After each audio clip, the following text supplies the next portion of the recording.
Hello, welcome back to another very short video. Today we're going to be looking at mechanized airlocks and a couple of simple little builds that I've thrown together here just to illustrate a couple of their uses. Since the automation update, mechanized airlocks got a bit of a renewed life in the game. We can now toggle them open and shut with logic, with the automation wiring, which means we can actually do some pretty cool stuff with them. Now there's loads and loads of videos on YouTube of people doing really complex and convoluted stuff with them, but I found that a lot of new players to the game especially have been struggling with just even some of the basic wiring and how to set them up. So this is sort of what this video is for.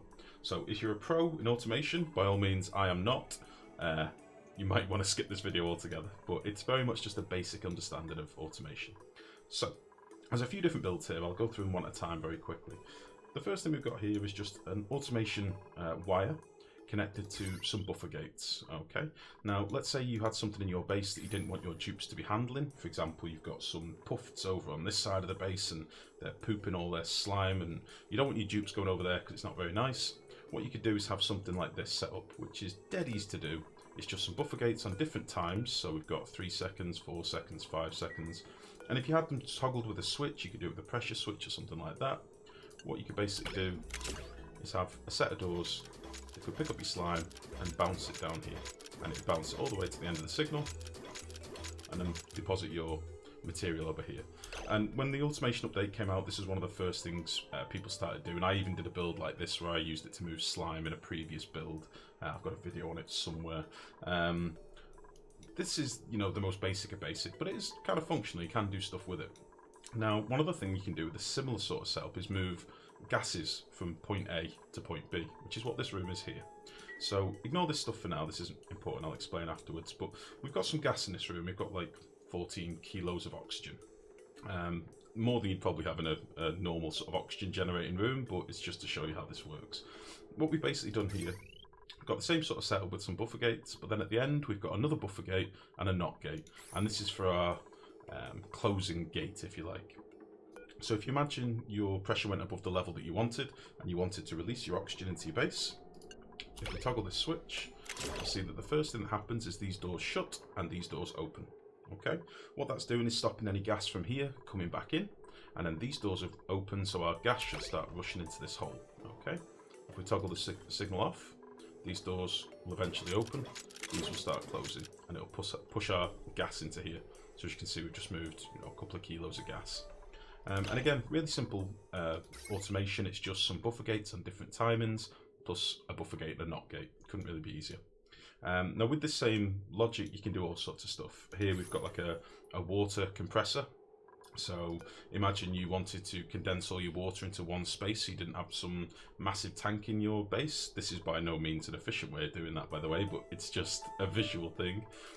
You could do something like this. So if I tell this switch to toggle on if above 0, okay, what's going to happen is all of our doors are going to open, and if I tell it to toggle off when below 0, or below something higher, you can see, oh, God damn it. You can see our doors will start closing. They'll go through their routine. They're pushing our water all the way up, and then we end up with a larger packet of water here. So we've got, you know, quite a lot of water that was sat up here ready to be compressed. And this same principle can be applied to all sorts of things. So down here we've got one of my favourite little toilet water managing builds for normally when it's early game and I don't want to mess about with dirty water, i.e. water that's coming from my toilets when I've got lavatories plumbed in but I'm not using polluted water yet.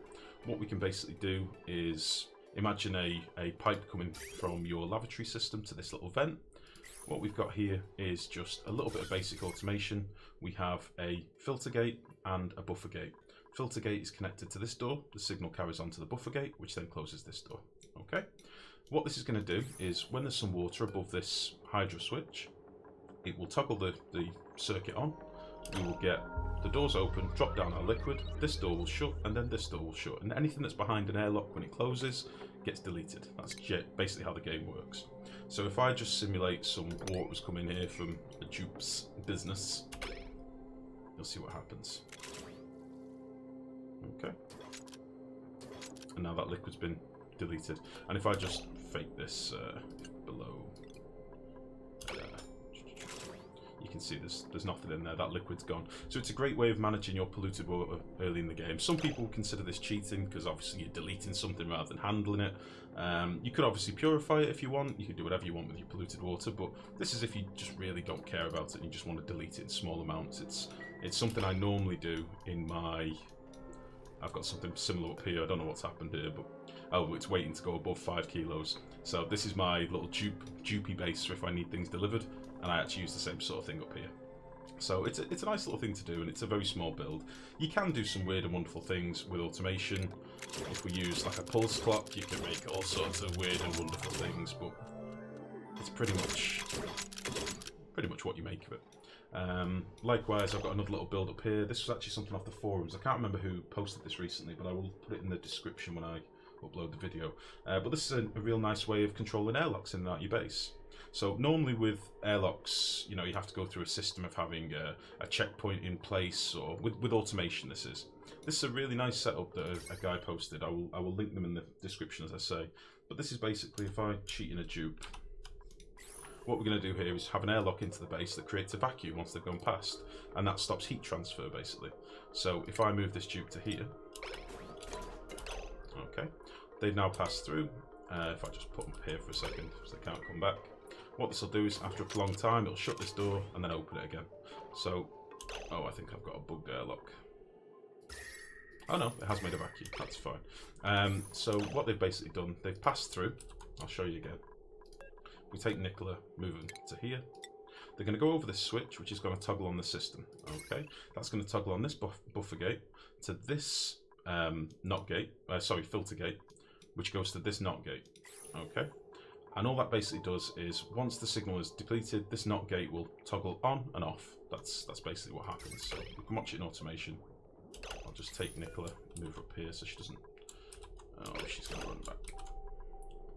You can actually see what's going to happen now. So that door is now opened in the middle again. And now it's going to shut. And now it's going to open. And that's just created a vacuum. Again, anything behind an airlock when it closes and opens gets deleted. It's that simple. And that's it really. I just thought I'd do a quick little video just to show a few little odds and sods. If anybody wants any more information on automation and stuff, either do pop by and see me on Twitch, or if there's anything in particular you want me to have a tinker with, just post it in the comments and I'll have a nosy. But this is again something just very much for the new players that have come out the woodwork since the occupation updates come out. Maybe people that missed the automation update altogether. There's quite a lot of funky stuff that you can do with it, and we've done all sorts of stuff in on stream bases, like managing our fertilizer from fertilizer makers and things like that. So yeah, that's it basically, guys. I'll be back with another video shortly. I'm going to do a little build on overpressurizing liquid vents because that was asked for, and I've got another build over here which is for cooling liquid, which I will do a video on shortly as well. So thanks very much for watching, guys. Much love as ever. Take it easy. Bye.